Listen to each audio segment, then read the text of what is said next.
Esta semana se aprobó en la Comisión de Trabajo del Senado, en términos generales, la reforma de pensiones del gobierno de Boric. Eso con los votos de los senadores de derecha que integran esa comisión. Se aprobó en general y teóricamente algo podría cambiar por la vía de indicaciones, pero hay un problema. Las propias indicaciones que el gobierno ingresó para que se discutan próximamente son indicaciones ya negociadas y, podemos asumir, preaprobadas por el gobierno y Chile Vamos. Y antes de comentar algunos aspectos del contenido de la reforma, quiero hacer un llamado a los electores.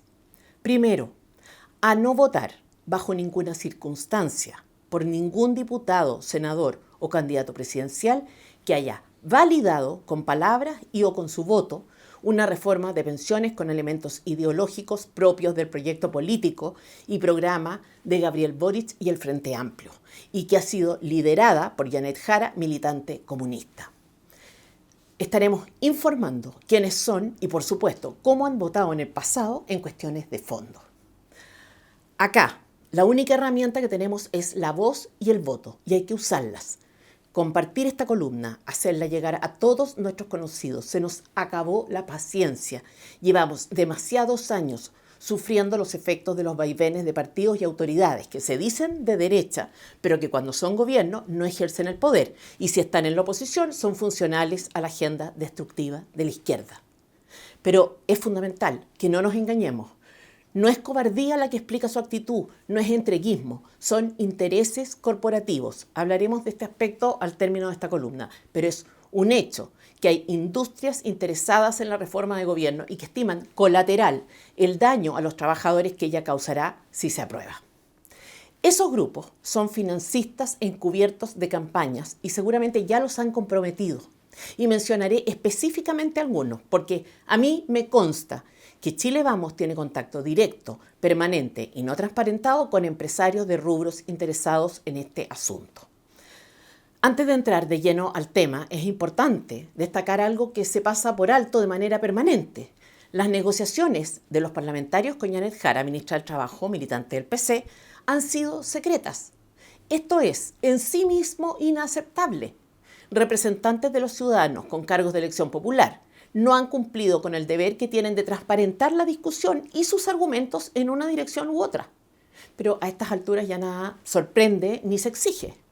El proceso legislativo de las comisiones suele ser televisado y puesto en actas, precisamente porque los chilenos tenemos el derecho de escrutar lo que ocurre en torno a cuestiones de interés público. Y por tanto, estas negociaciones no cumplen con estándares democráticos mínimos. Pero como decía, a estas alturas, esa parece ser una cuestión menor.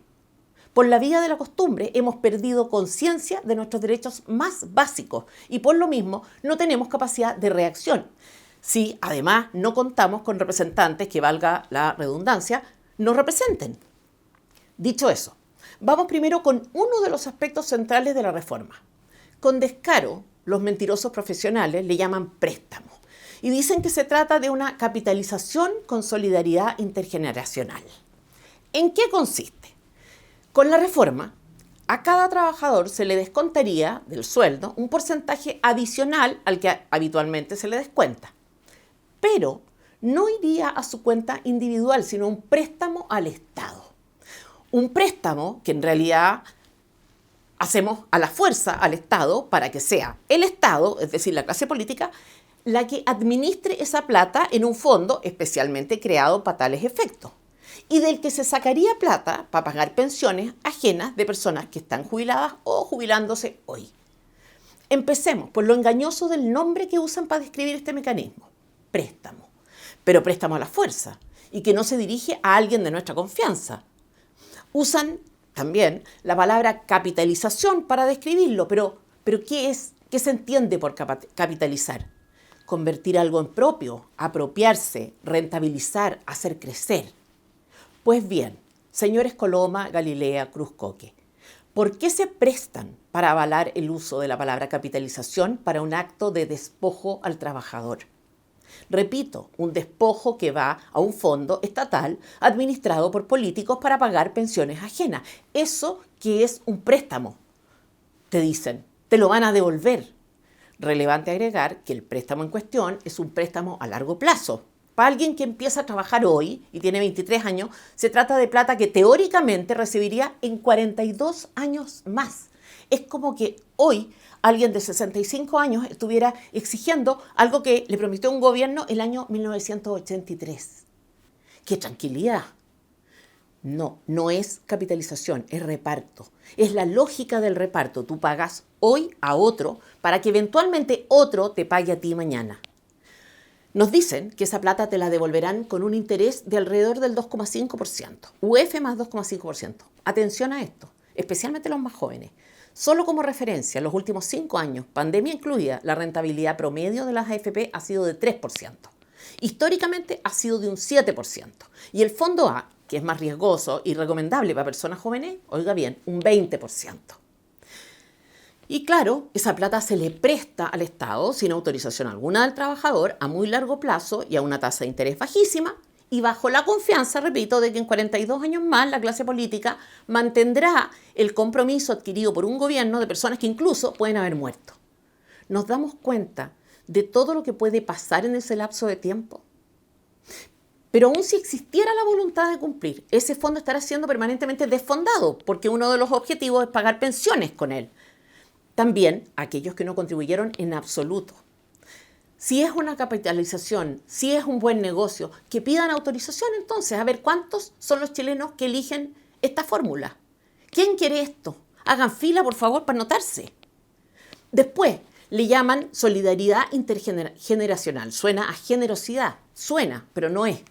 Porque la disyuntiva es ahorrar para tu vejez y en favor de la propia familia o entregar esa plata a políticos para que paguen pensiones a extraños que quizá incluso ni siquiera hicieron un esfuerzo por ahorrar. Chantaje, puro chantaje. Pero además es una forma de locura.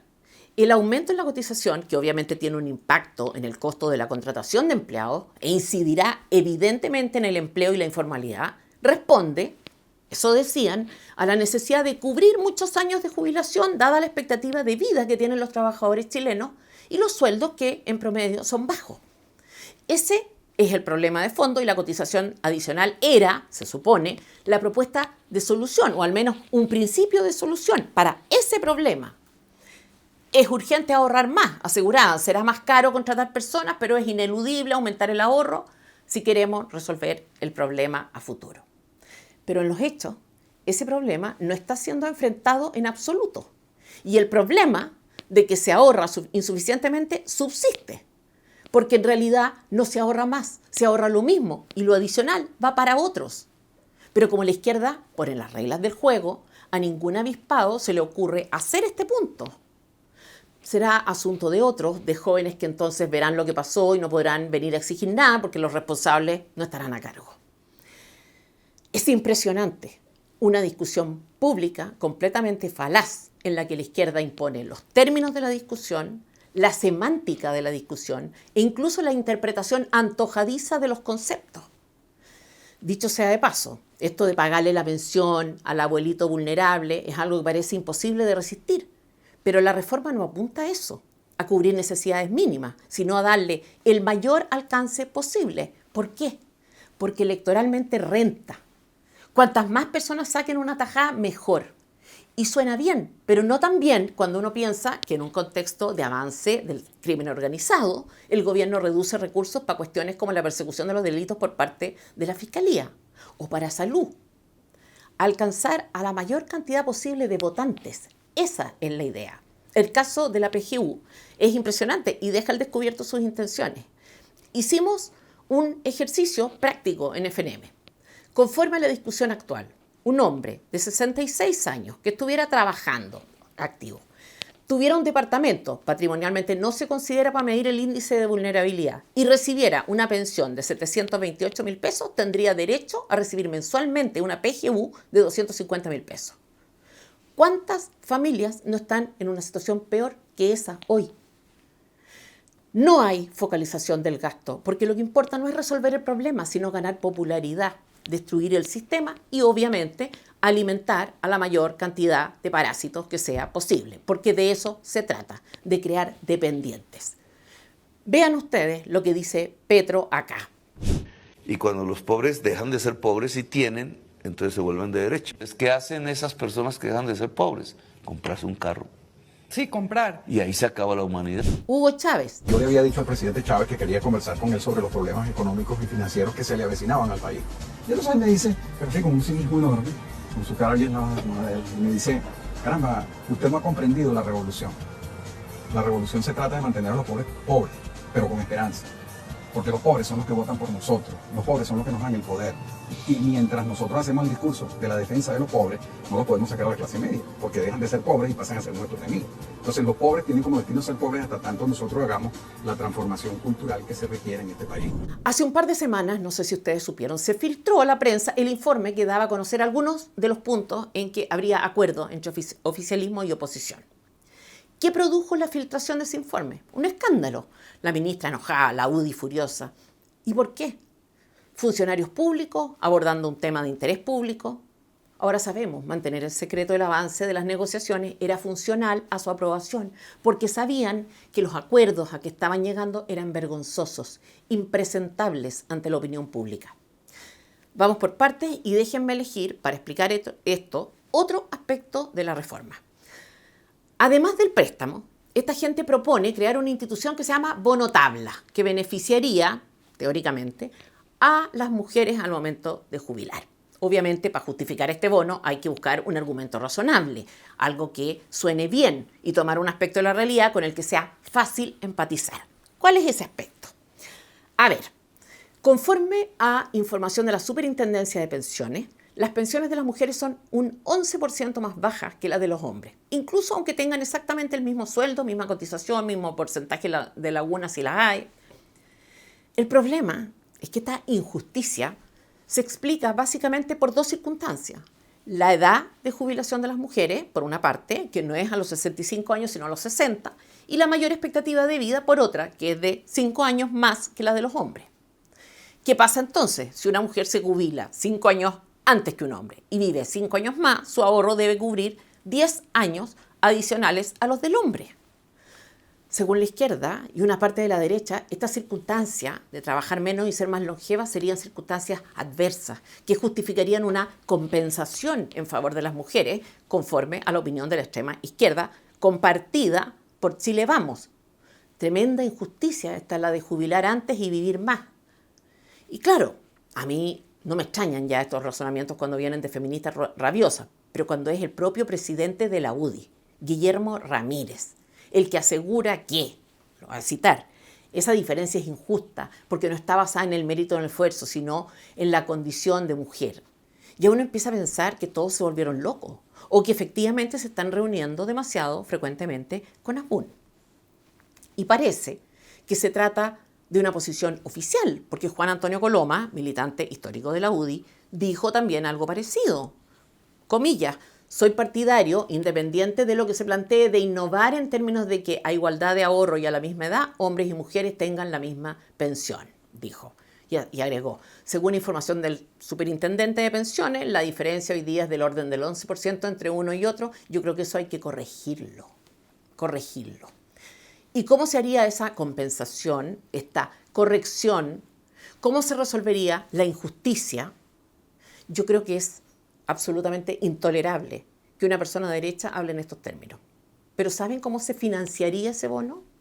Los trabajadores, hombres y mujeres, estarían obligados a aportar mes a mes una parte de su 6% de cotización adicional a un fondo administrado por el Estado y que iría además solo en beneficio de las mujeres.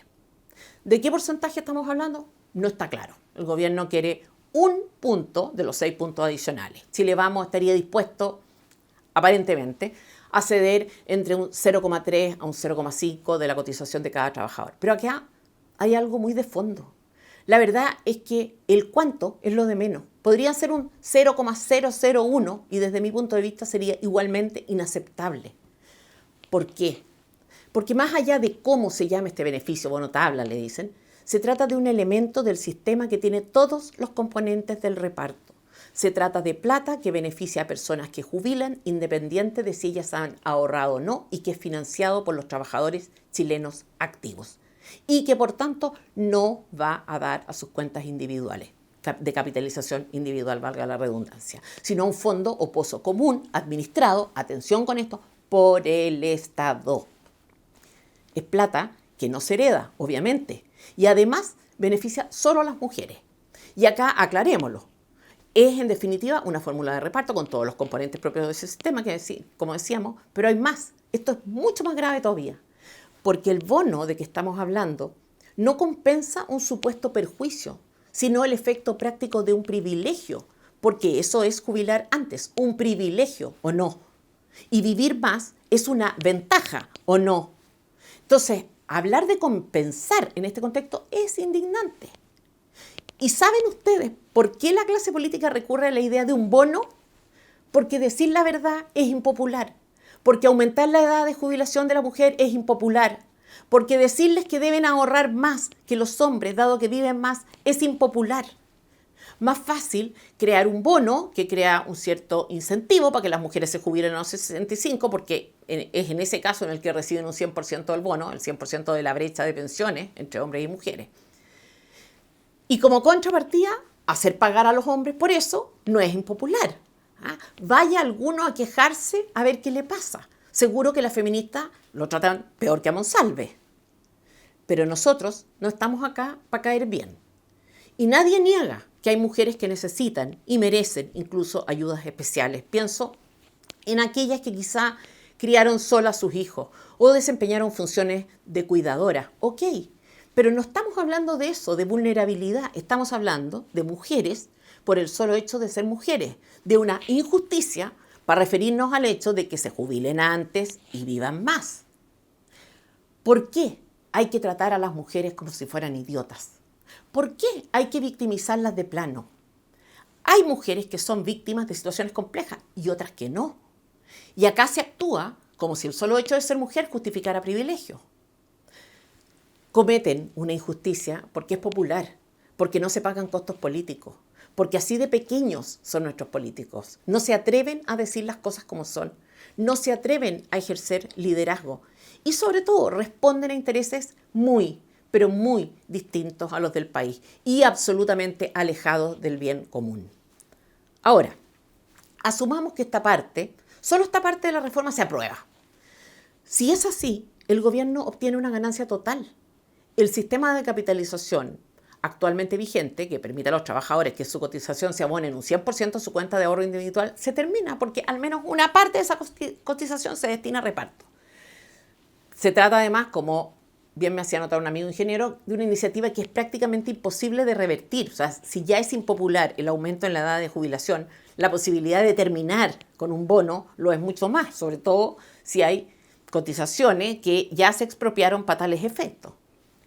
Por otra parte, y esto es quizá lo más grave, la reforma permite para la materialización del bono en cuestión, primero, la creación de un fondo administrado por el Estado y segundo, la consecuente concentración de recursos por parte de la clase política. Pero hay más.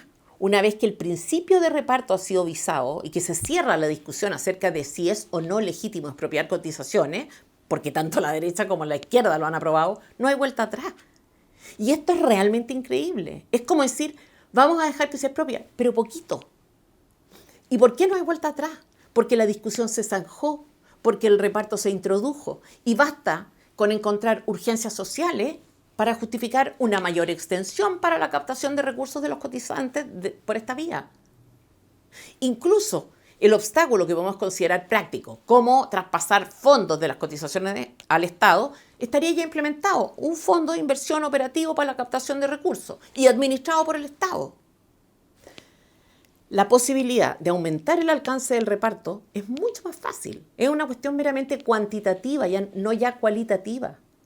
Si esto se aprueba, yo me atrevo a asegurar, ni siquiera a estimar como meramente posible, sino a asegurar que la izquierda trasladará la discusión a la creación de nuevos beneficios bajo este mismo esquema. Y por supuesto, a la propuesta de aumentar el monto del porcentaje del bono tabla.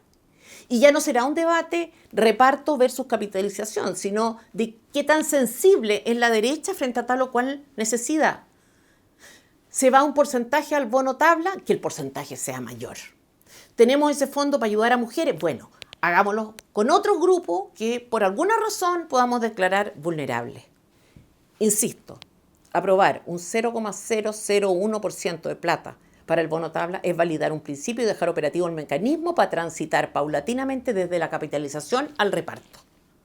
Reducir la discusión a una cuestión cuantitativa es realmente de idiotas. O uno tiende a pensar eso, pero la verdad es que no creo que la cuestión sea meramente intelectual. Por una parte, el impacto de la implementación de medidas como estas es inmediato, no solo en las mujeres que jubilan, sino en la popularidad del gobierno. Una rentabilidad política enorme y de corto plazo, y con costo cero en términos de responsabilidad, porque los efectos negativos serían de largo o mediano plazo. Obviamente, esto tiene un costo electoral enorme para la derecha, si es que a esta altura ser de derecha significa algo. Y yo desafío a los diputados y senadores de Chile Vamos a transparentar sus vínculos con gremios empresariales con interés en este punto, porque a mí me consta, sí, me consta que los tienen. Desde el punto de vista legislativo, una parte de la derecha cree que el tema de pensiones se resuelve en parte, al menos, con una reforma como esta. Algo así como, si les damos un poco, no pedirán más. O si cedemos en esto, no tendrán piso para exigir esto otro. El cliché de siempre. Porque se han fijado ustedes que nuestra élite suele razonar así. En el fondo, apostando a que el escenario futuro será siempre el mejor escenario posible. Ya ha quedado demostrado que la izquierda no se rinde y que siempre encuentra cauces para avanzar. Es una irresponsabilidad, una insensatez actuar sobre la base de ese optimismo voluntarista.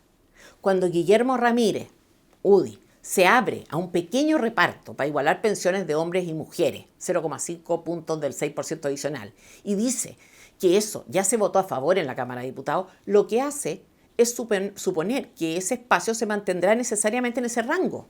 Y nosotros en la Cámara de Diputados votamos a favor de un pequeño reparto que iguala las pensiones entre hombres y mujeres, y ese es el reparto que nosotros hemos consideramos que es justo. ¿Cuánto pequeño es?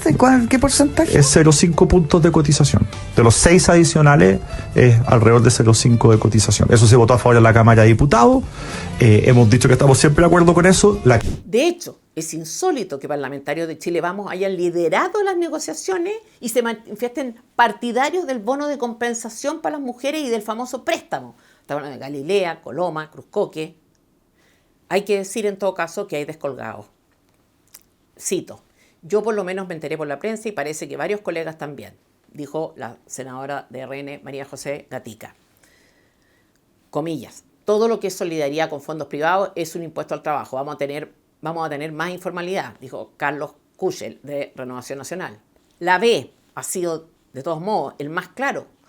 Con la reforma política que impulsan, dicho sea de paso, el que se iría al Congreso sería la B, que defiende la capitalización y no la directiva de la UDI. La izquierda no cederá, y una demostración de eso es que la propia ministra, Jara, ya no está centrada en defender su principio ideológico, sino en cuestionar el monto, porque al menos en la discusión ese punto ya le fue concedido. Entonces dijo, estimamos que hay que llegar al 1% y para llegar al 1% tenemos que ponernos bien de acuerdo porque no se trata de quién le tuerce la mano a quién, sino que se trata de si ponemos o no a los pensionados en el centro de ese debate. La ministra comunista ya ganó, ya llevó la discusión al terreno en que le conviene. No se trata de capitalización o de reparto, de propiedad individual de los ahorros o propiedad estatal de las cotizaciones, sino de cuánto retiene el Estado en este caso. Y hay más. Ya anunció la creación de un inversor estatal y luego será la AFP estatal. Pero la transgresión ideológica, la prostitución de la derecha, no termina ahí, porque en el fondo toda la discusión sobre el bono tabla, es decir, sobre el porcentaje de reparto que va teóricamente en beneficio de mujeres, se ha desarrollado sobre la base del concepto de injusticia y desigualdad. Y quiero repetir, ¿qué tipo de injusticia es esta de vivir más o de jubilar antes? Porque precisamente por esto es que se ha utilizado la palabra compensación. La longevidad debería dar origen a una compensación. O sea, los hombres viven menos, jubilan después y adicionalmente tendrían que pagarle un bono a las mujeres para reparar esa injusticia biológica. Porque yo pensé que la reforma aumentaba la edad de jubilación, pero no. Ese bono es precisamente para evitar cargar a las mujeres con ese costo. Esto es realmente una locura. Acá se asume un presupuesto absurdo, que es la mujer por ser mujer es víctima y el hombre por ser hombre es victimario. Y eso en un aspecto en que la mujer tiene dos ventajas. Una, socialmente otorgada, la jubilación anticipada, y otra, natural, la longevidad.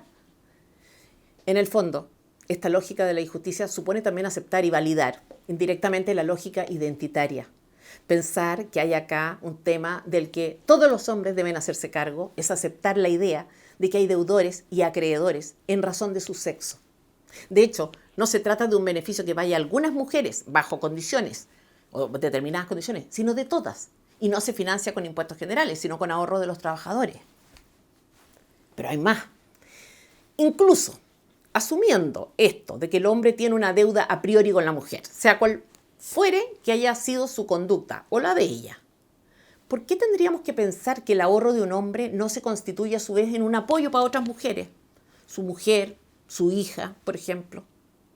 Y respecto de las mujeres, es relevante recordar que hoy existen ayudas del Estado que se han implementado para disminuir la supuesta brecha entre hombres y mujeres. Por ejemplo, el bono por hijo, que equivale al 10% de 18 meses de salario mínimo entregados al cumplir 65 años y que beneficia solo y en cualquier caso a mujeres.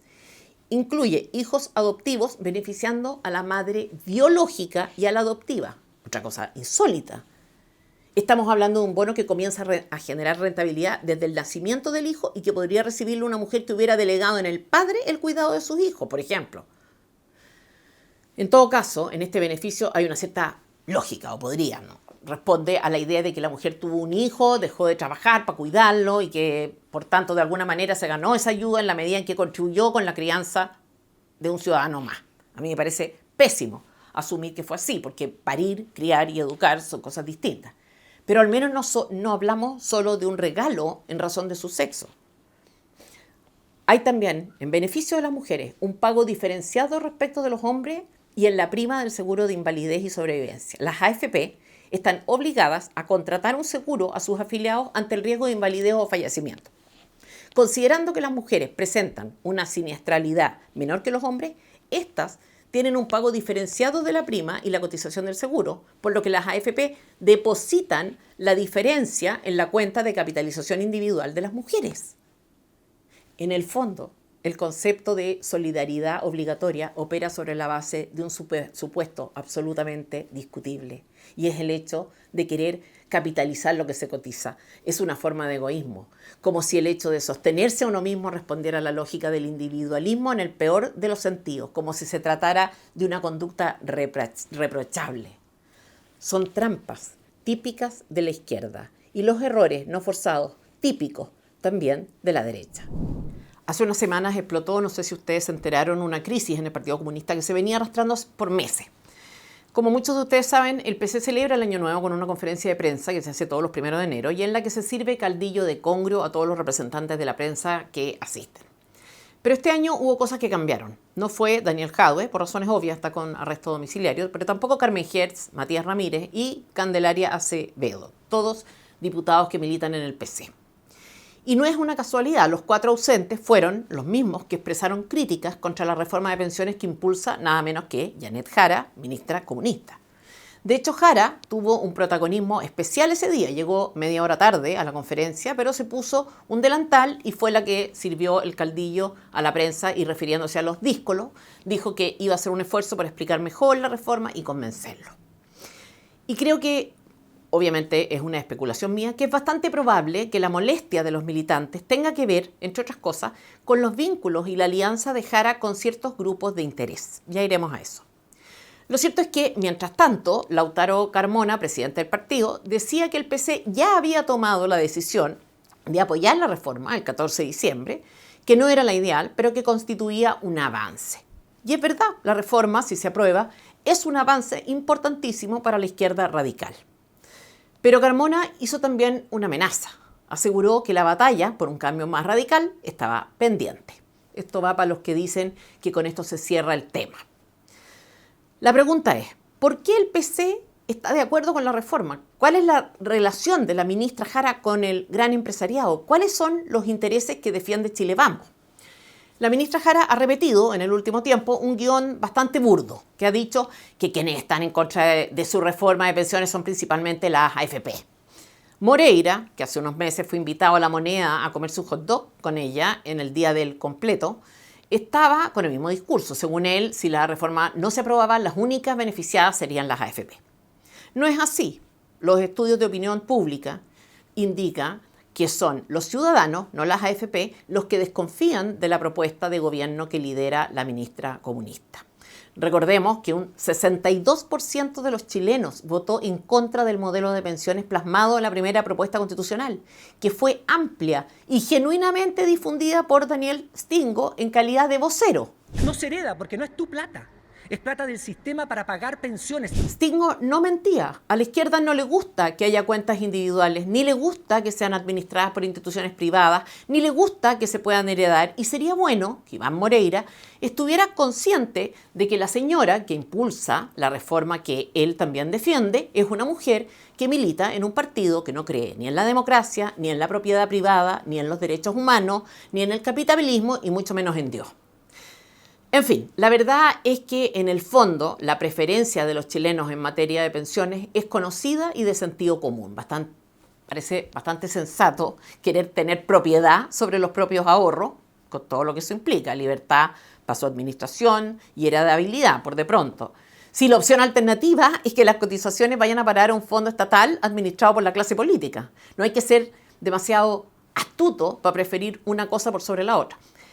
Lo curioso es que, más allá de la oposición de algunos militantes del PC, no solo el gobierno y Moreira están a favor de la reforma. Tenemos también a los grandes gremios empresariales empujando por su aprobación.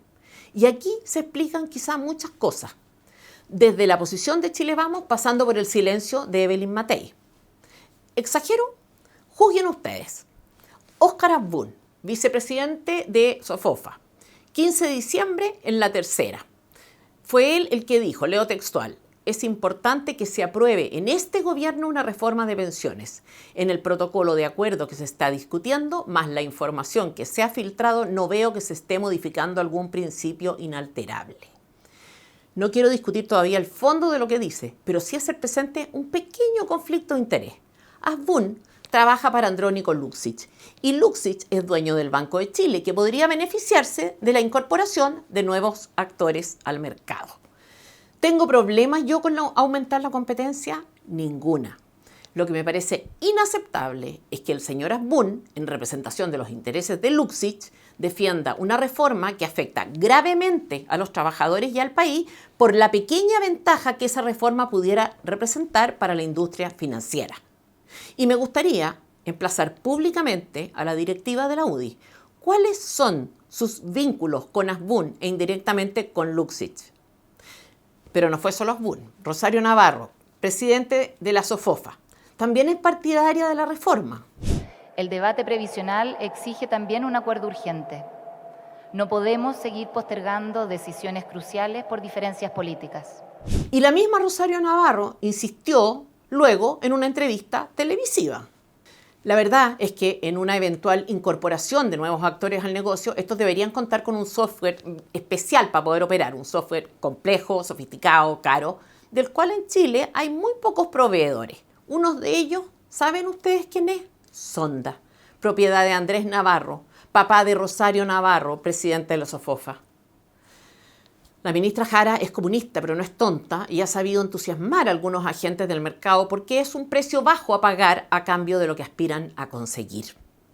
La verdad es que todo es bien evidente. Hace unos meses se filtró la información de que Janet Jara, ministra del Trabajo, ministra comunista, había tenido reuniones secretas en casa de un lobista. No una, varias reuniones. Con Ricardo Mewe, entonces presidente de la CPC, con el propio Óscar Asbun, vicepresidente de la Sofofa y ejecutivo del grupo Luksic, con Andrés Trivelli y Andrés Bulnes, ejecutivos de la Reinvial. ¿Por qué nos sorprende entonces que estén del lado de la ministra?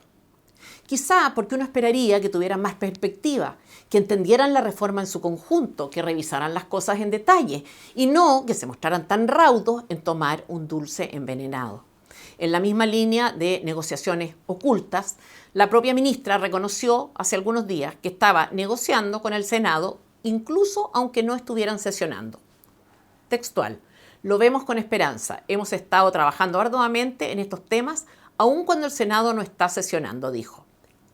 E insistió, oficialmente los senadores están en sus regiones. Hemos seguido reuniéndonos con ellos y esperamos que en los próximos días esto pueda cerrarse. ¿Le gusta el lobby, la negociación secreta a la señora? Descarada.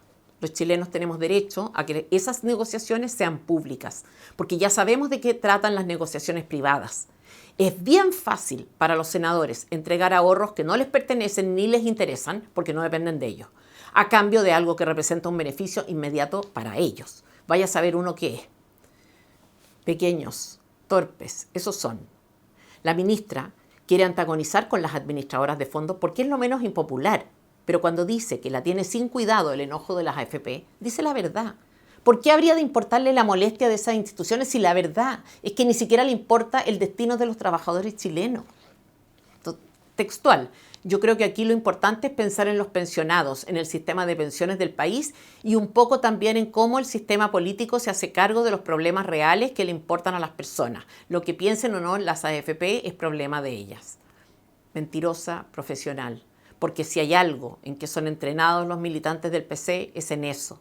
Mentir siempre, mentir descaradamente, mentir sin que se mueva un solo músculo de su rostro. Pero esto no es solo un acuerdo entre la izquierda y el empresariado. Una parte de la derecha también rema a favor de la reforma. Chile tiene un problema de pensiones y lo tienen fundamentalmente personas con pocas oportunidades laborales, con sueldos bajos.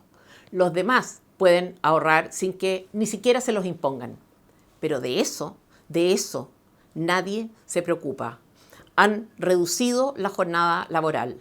Han aumentado el costo de la contratación, han dificultado la gestión al interior de las empresas con toda clase de complejidades que ni el gobierno se autoimpone como la ley Karin. Se discute una nueva exigencia para las empresas de contratar a personas sin experiencia, de declarar feriado el día del cumpleaños. Un verdadero festín de idioteces que pagará, como siempre, la clase media. Soy Tere Marinovich, directora ejecutiva de FNM para FNM.